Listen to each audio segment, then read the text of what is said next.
अऊज़ु बिल्लाहि मिनश शैतानिर रजीम। पनाह मांगता हूँ मैं अल्लाह की शैतान मरदूद से। बिस्मिल्लाहिर रहमानिर रहीम। शुरू अल्लाह का नाम लेकर जो बड़ा मेहर।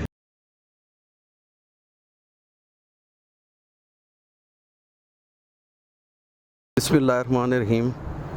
आज हम टोक काला खान में वाक़या मलक उस्ताद इखलाक साहब की छत पे मौजूद हैं। आज हम उनसे गपशप भी लगाएंगे, उनके कबूतर भी देखेंगे, उनके बारे में भी उनसे बातचीत करेंगे।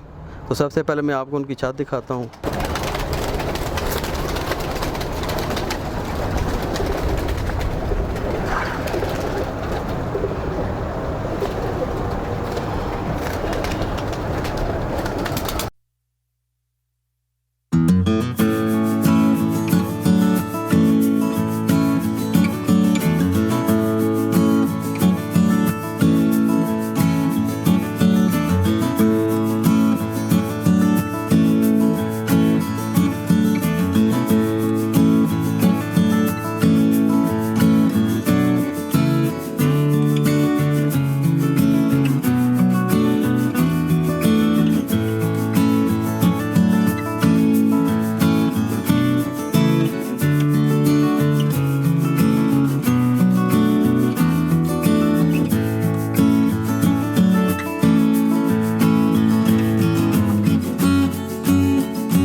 बिस्मिल्लाहिर्रहमानिर्रहीम। अस्सलामु अलैकुम। आज हम उस्ताद मलक इखलाक साहब की छत पे हैं। उनके साथ गपशप करेंगे, उनके कबूतरों में के बारे में भी बात करेंगे और उनके दूसरे शौक़ जो वो कितने से ये शौक़ कर रहे हैं उसके बारे में भी बात करेंगे। आए मिलते हैं जनाब मलक इखलाक साहब से। अस्सलाम वालेकुम। वालेकुम अस्सलाम। सर आप कैसे हैं? अल्लाह करम जी, बिल्कुल ठीक ठाक। आज काफ़ी टाइम के बाद आपने हमें टाइम दिया सर। आप बिज़ी थे, आपके कबूतर भी उड़ रहे थे, बाजियाँ भी थी, मुकाबले भी हो रहे थे, तो हम बड़े शुक्रगुजार हैं कि आपने हमें टाइम दिया। वेलकम जी। तो कुछ आप अपने बारे में बताएं कि कब से कबूतरबाजी का शौक़ कर रहे हैं? कबूतरबाजी का शौक़ तो बचपन से था। इनफैक्ट के शायद स्कूल जाने से पहले मैंने जो है ना कबूतर रखे। मेरी अम्मी ने 10 रुपए के मुझे 2 कबूतर लेके दिए थे। वैसे गांव में भी मेरे दादाजी के मज़ार पे मुरीद आके कबूतर छोड़ देते थे वहाँ पे, तो वहाँ पे बचपन से ही मैं कबूतरों के साथ, मेरा और 1-2 मेरे कज़न थे, हमें शौक़ था। तो फिर यहाँ पे भी जब मैं छोटा था, स्कूल नहीं जाता था, तो छत पे बैठ के कबूतरों को देखता रहता था। तो मेरी अम्मी ने फिर तंग आके मुझे 2 कबूतर ख़रीद के दिए थे 10 रुपए के उस वक्त। तो फिर वो ऑन एंड ऑफ, कभी बिल्ली मार जाती, रख लिए, इस तरह चलता रहा। लेकिन 90 से लेके ऑनवर्ड मैंने फिर एक दिन भी ख़त्म नहीं किया। प्रॉपर जो है ना रखे हुए 30 साल हो गए प्रॉपर रखे हुए हैं। वैसे बुनियादी तौर पे तो ऐसे होता है कि वालिदैन जो है ना, वो जब आप बच्चा पढ़ रहा होता है तो वो उसको कबूतरों के नज़दीक नहीं जाने देते। तो कहते हैं जी कि अगर कबूतर रखेगा तो पढ़ेगा नहीं। हाँ जी। तो माशाल्लाह आप काफ़ी पढ़े लिखे भी हैं आपके, तो अब आपने दोनों कामों में अबूर हासिल कर लिया। कबूतरबाजी में भी आपने माशाल्लाह कामयाबी की और पढ़ाई में भी आपने माशाल्लाह काफ़ी पढ़ा भी है। कहाँ तक अपनी तालीम के बारे में कुछ बताएंगे? तालीम मैंने मैनेजमेंट साइंसेस में और मेडिकल एंथ्रोपोलॉजी में मास्टर्स किया, फिर मेडिकल एंथ्रोपोलॉजी में एमफिल और फिर पीएचडी पब्लिक हेल्थ। इसके अलावा मैं तकरीबन 20 के करीब मेरी इंटरनेशनल पब्लिकेशंस हैं इस वक्त। 15 साल से एज ए साइंटिस्ट काम कर रहा हूँ एक रिसर्च ऑर्गेनाइजेशन के साथ। तो बाकी ये है कि कबूतर कोई भी शौक़ हो, कोई भी मतलब क्रिकेट का शौक़ हो, किसी भी चीज़ का, वो आपकी पढ़ाई पे इफ़ेक्ट ज़रूर होता है। क्योंकि ज़ाहिर है आप जो टाइम पढ़ाई को अपनी को दे सकते हैं, बाकी चीज़ों को वो उधर भी देना पड़ता है। लेकिन सिर्फ लाइफ में एक बैलेंस लाइफ के लिए, एक अच्छी लाइफ के लिए ज़रूरी नहीं है कि सिर्फ बंदा पढ़ाई करे। मैंने ज़िंदगी में देखा है कि बहुत सारे मेरे दोस्त जो सिर्फ उनका कोई हॉबी, कोई शौक़ नहीं, पढ़ना, वो किताबी कीड़ों की तरह, तो वो एक कामयाब शायद इतने ज़िंदगी में कामयाब नहीं होते। सिर्फ बहुत अच्छे नंबर ले लेना, और अक्सर ये होता है कि पेरेंट्स बच्चों को ये करते हैं जी कि मेरा बच्चा बस ये ग्रेड ले, A+ ले, पोजीशन ले। मैंने कभी पोजीशन के लिए नहीं किया, पढ़ने के लिए मैंने पढ़ा है, पोजीशन के लिए कभी नहीं पढ़ा। और मेरे बच्चे भी पढ़ रहे हैं, मैं किसी बच्चे को कभी भी ये नहीं इनकरेज नहीं करता या उनको ये नहीं कभी भी करता कि तुमने फ़र्स्ट आना है, तुमने कम्पीट इस तरह करना है। तो आपने पढ़ना है, अच्छा पढ़ना है, पोजीशन लेने के लिए नहीं पढ़ना है, सीखने के लिए पढ़ना है। तो बाकी यह है कि कबूतरबाजी उस वक्त बंदे को ज़्यादा ख़राब करती है। अगर आपका बच्चा कबूतरबाजी की वजह से ख़राब भी होते हैं ज़्यादा, मेजॉरिटी कबूतरबाजी की वजह से उनकी पढ़ाई ख़राब होगी, उस तरह अपने कैरियर में उतने शायद ना वो कामयाब हो सकें। उसकी वजह ये होती है कि कबूतर रखने से कबूतरों के शौक़ नहीं है। जो अगर कबूतरों बाज़ों की महफिल जो होती है ना, वो ज़्यादा टाइम वेस्टिंग है। ठीक है, अगर आपका बच्चा, आप उसको डांट रहे हैं, डपट रहे हैं, वो बाहर छुप के कहीं और किसी के साथ कबूतर रख रहा है, कभी किधर जा रहा है, कभी किधर जा रहा है, तो वो ज़्यादा नुकसानदेह है बजाय ये कि उसने घर में कबूतर रखे हुए हैं। कबूतर रखने कब से स्टार्ट? जो वैसे तो 30 साल हो गए 1990 से। पहली दफ़ा जो फर्स्ट टाइम मैंने टूर्नामेंट में पार्टिसिपेट किया था वो 93 में किया था। ठीक है जी। और उसके बाद 94 में मैंने पार्टिसिपेट किया है। लेकिन जो पहली दफ़ा मैं जीता था टूर्नामेंट वो 1996 में जीता था। फिर उसके बाद मुझे अपनी कुछ मतलब एजुकेशन की वजह से मेरा ये था कि फिर जब कॉलेज में या उस स्टेज पे बंदा जाता है तो मेरा ये था कि जब तक अब मैं अपनी इस टाइम पे मैं अपनी पढ़ाई को ज़्यादा फोकस करूँगा। कबूतरबाजी को मैंने बहुत लिमिटेड कर दिया था, सिर्फ कुछ ब्रीडर्स घर में रखे थे। तो मेरा यही था कि अब मैंने अपनी एजुकेशन कंप्लीट करके अपने कैरियर में जब थोड़ा सा इस्टेब्लिश हो गया फिर मैं दोबारा उसको रिकंटिन्यू करूँगा उड़ने वाला। तो फिर मैंने 2006 में दोबारा उसको रिज्यूम किया और 2006 से लेके अभी पिछले 15 साल हर सीज़न में कंपटीशंस में हिस्सा ले रहा हूँ। 2006 में जब मैंने दोबारा पार्टिसिपेट करना शुरू किया तो अल्हम्दुलिल्लाह 2006 में मेरे 1-to-1 मुकाबले भी थे जिसमें मैं जून के महीने में, जिसमें मेरी बड़ी शानदार परफॉर्मेंस रही थी और जीता था मैं। उसके बाद 2006 में जो हमारा all Pakistan pigeon lovers association के प्लेटफॉर्म से जो बड़ा टूर्नामेंट होता है, इसमें मेरी फ़र्स्ट पोजीशन थी। फिर उसके बाद 2007 में भी मेरी अच्छी पोजीशन रही। 2008 में मैंने जो तकरीबन मेरे जितने टूर्नामेंट्स में मैंने पार्टिसिपेट किया था सारे विन किए थे। उसके बाद ये सिलसिला चलता ही रहा। 2-3 साल मेरी परफॉर्मेंस इतनी अच्छी नहीं रही। कुछ मैं टाइम अपने कुछ रिसर्च प्रोजेक्ट्स के सिलसिले में आउट स्टेशन 1.5-2 साल रहा हूँ, तो उससे मेरी परफॉर्मेंस कंप्रोमाइज़ हुई थी। लेकिन उसके अलावा अल्हम्दुलिल्लाह हर साल किसी न किसी पोजीशन पे विक्ट्री स्टैंड पे चला जाता हूँ। जहाँ पे ये उस्तादी शागिर्दी गो कि ये भी एक इल्म है, आप उस्ताद से सीखते हैं और जिसके पास इल्म उसको सिखाना चाहिए। लेकिन मेरे साथ एक प्रॉब्लम है कि मेरे पास जो अपनी प्रोफेशनल रिस्पॉन्सिबिलिटी, फैमिली की, सोशल लाइफ मेरी, तो मेरे पास इतना टाइम नहीं होता। तो मैं कोशिश करता हूँ कि मैं किसी को शागिर्द ना बनाऊँ। चंद शागिर्द हैं, क्योंकि जब आप शागिर्द बनाते हैं तो वो एक आपकी रिस्पॉन्सिबिलिटी है, आपको टाइम देना पड़ता है। तो मैं मतलब ये किसी के साथ कमिट नहीं कर सकता कि मैं उसको टाइम दे सकूँगा। तो इस वजह से मेरी कोशिश होती है कि मैं शागिर्द ना बनाऊँ।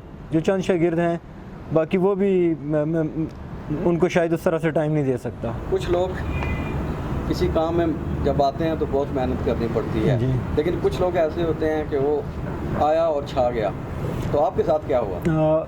मेहनत तो कोई भी शोबा हो, एक रियाजत आपको करनी पड़ती है।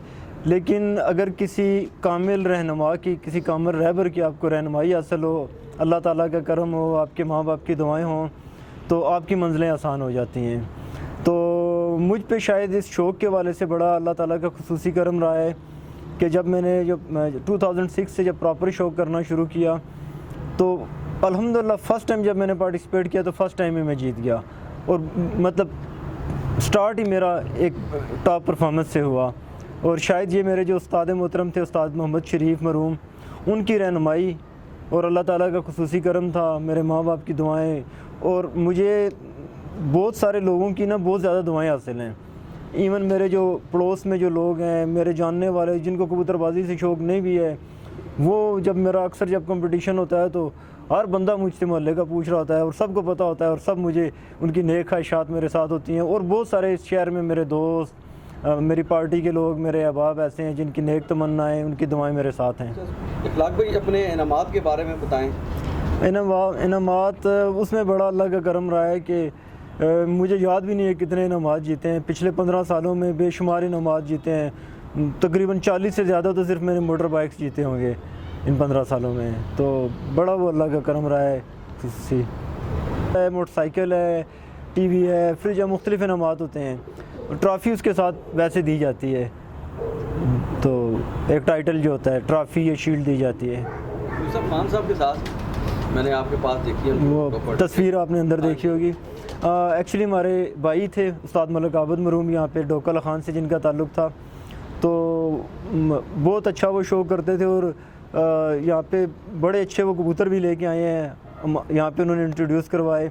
तो उनके बेटे उस्ताद जो यूसुफ खान साहब फिल्म स्टार थे, उनके शागिर्द थे, तो वो उनकी मुनासबत से वो तस्वीर लगी हुई थी। ये यूसुफ खान साहब भी बहुत बड़े मतलब कैसे? हाँ जी, यूसुफ खान साहब को भी बहुत शौक़ था, लेकिन उनकी बुनियादी वजह शोहरत तो फिल्म इंडस्ट्री थी। एक किसी ज़माने में पंजाबी फ़िल्मों का जब अरूज था तो पाकिस्तान के बहुत मशहूर हीरो थे, लेकिन कबूतरबाजी का उनको बहुत ज़्यादा शौक़ था और जुनून की हद तक शौक़ था, और बहुत अच्छे कबूतरबाज थे। बहुत नायाब नस्लें उनके पास मौजूद थीं। मेरे पास बुनियादी तौर पे 5-6 नस्लों के कबूतर हैं। इसमें मेरे पास एक सियालकोटी कबूतरों में से बटेरे और अली वाले कबूतर हैं। उसके अलावा जो मेरे पास ज़्यादा पुराने जो कबूतर चले आ रहे हैं वो कसूरी कबूतर हैं। 90s से मेरे पास जो टैडी कबूतर, मिस्त्रियों के एक कसूर में जो मिस्त्री ख़ानदान है उनके कबूतर हैं मेरे पास। उसके अलावा मेरे पास फ़कीर गुल कबूतर हैं, और उसके अलावा मेरे पास एक कमगर कबूतर हैं। और मेरे दोस्त हैं लाहौर से जिनका ताल्लुक़ है, ख़ान मोहम्मद बारा साहब, उनके घर के मेरे पास इमामदीन कबूतर और कमगर कबूतर उनके घर के मेरे पास वो भी हैं। ये जो इस वक्त मेरे हाथ में आप कबूतर देख रहे हैं, ये भी कसूर के कबूतर हैं, मिस्त्री ख़ानदान के टैडी कबूतर हैं। ये मेरे पास काफ़ी सालों से हैं और बहुत अच्छा परफॉर्म करते हैं। गर्मियों में जेठ के महीने में इस कबूतर के बच्चे ने मेरे पास 15.5 घंटे की प्रवास दी है, 14.5 घंटे की, 14.5 घंटे, 15.5 घंटे, सुबह 5 बजे से उड़ के 8:30 बजे तक रात बैठा है। और अभी ये जो हालिया टूर्नामेंट्स हैं, इसका एक बच्चा मैंने उड़ाया है जो 6 दिन उड़ा और 6 दिन अंधेरे में बैठा है। ये भी मेरे पास 90 से ये ब्लड लाइन है। कौन से कबूतर है ये? सलारे कबूतर है। इसमें मैंने मिस्से कबूतर क्रॉस किए, कसूर की नस्ल है मिस्से कबूतर, और इसमें फ़िरोज़पुरी क्रॉस भी है, इसमें टैडी क्रॉस भी, 3 नस्लों के क्रॉस से ये बने हैं। ठीक है, तो ये मेरे पास बहुत अच्छा परफॉर्म कर रहे हैं। और अभी जो मेरा टूर्नामेंट उड़े हैं 6 परवाज़ें इसके बेटे की भी 6 दिन उड़ाया और 6 दिन अंधेरे में बैठा है इस कबूतर का बच्चा। ये जो पर दिखाते हैं अखलाक भाई, इसका क्या थोड़ा सा बताएं? बेसिकली कबूतर का काम उड़ना है, और उड़ने में जो पर एक बुनियादी चीज़ है। परों की मिसाल एक एसेसरी की तरह है कि जितने अच्छे, जितने बैलेंस्ड और जितनी क्वालिटी के उसके पर होंगे, उड़ने में उसको उतनी आसानी होगी। दोबारा पर दिखाइए ज़रा।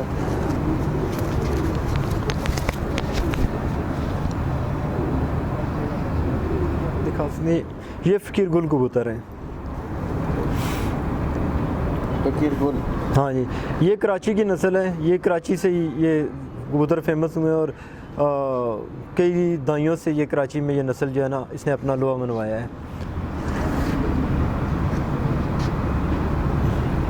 इसकी क्या परफॉर्मेंस है? इनकी परफॉर्मेंस, इनको मैंने अपने कबूतरों में क्रॉस किया, और इनके जो बच्चे हैं उन्होंने भी मेरे पास, गर्मी में वो मेरे पास सुबह 5 बजे से उड़ के रात 8 बजे तक, 8 बजे के बाद भी ये बैठे हैं इनमें से कबूतर मेरे पास। मैं कबूतर देख रहे हैं, ये मेरे दोस्त हैं, भाई हैं बड़े, उस्ताद खान मोहम्मद बारा साहब।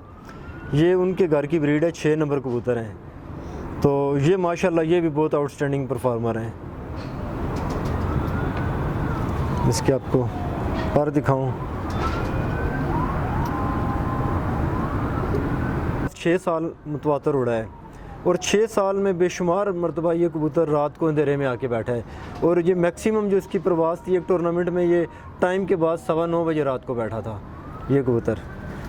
और 6 साल ये मेरे पास उड़ता रहा। अब मैं इसको ब्रीडिंग में यूज़ कर रहा हूँ। इसके बच्चे अब मेरे पास, वो भी अच्छा परफॉर्म कर रहे हैं। ये मेरे शागिर्द हैं हमाद कियानी, ये भी तकरीबन 2 साल हो गए इनको मेरी शागिर्दी इख्तियार किए हुए। इसके साथ असनैन है, ये मेरा काफ़ी अरसे से मेरे साथ ये शौक करता है, और ये मेरे पास ही रहता है। ये भी मेरा शागिर्द है, और मेरी कबूतरबाजी में हम दोनों की बस एफ़र्ट है। और असनैन मेरे कबूतरों की सारी देखभाल करना, और ये सारा टाइम मेरे साथ कबूतरबाजी में यही देता है। ये मेरा बेटा है, इसको भी अभी थोड़ा शौक़, अभी ये 7th क्लास में पढ़ रहा है, लेकिन अभी इसको भी थोड़ा शौक़ हो गया है। तो फ्यूचर में ये भी इस शौक़ में शायद अपना जो है ना वो दिलचस्पी ले। और इसके अलावा मेरे जो शागिर्द हैं, एक जो मेरे उस्ताद जी हैं, उनके जो बेटे हैं उस्ताद अनीस, वो भी मेरे शागिर्द हैं। मलक तौसीफ़ मेरा सबसे सीनियर शागिर्द वो है, अभी वो यहाँ पे मौजूद नहीं है। तो बाकी मेरे कबूतरबाजी में मेरे कुछ और जो मेरे बहुत करीबी उस्ताद राजा एजाज साहब हैं, उस्ताद राजा यासर महमूद, उस्ताद राजा ज़कार रहमान, और इनके अलावा कुछ और दोस्त अहबाब, उस्ताद नसीर हैं यहाँ पे हमारे सामने, उन्होंने कोई अब उनकी छत है। तो बहुत सारे जो करीबी दोस्त हैं, उनका भी मेरी कबूतरबाजी में मेरे साथ हमेशा बड़ी सपोर्ट रहती है। इस फील्ड में आ रहे हैं, हाँ जी, उनके बारे में कुछ, उनके लिए कुछ बताएंगे? उनके लिए वैसे काफ़ी कुछ चीज़ें हैं, बताने को तो बहुत कुछ है, लेकिन मुख्तसर टाइम में एक तो ये है कि इस फील्ड में बेजा अपने पैसे और वक्त का ज़िया ना करें। कुछ दोस्त हैं जिनको शौक़ है, वो बहुत महंगे कबूतर उन पर बहुत ज़्यादा इन्वेस्ट कर रहे हैं।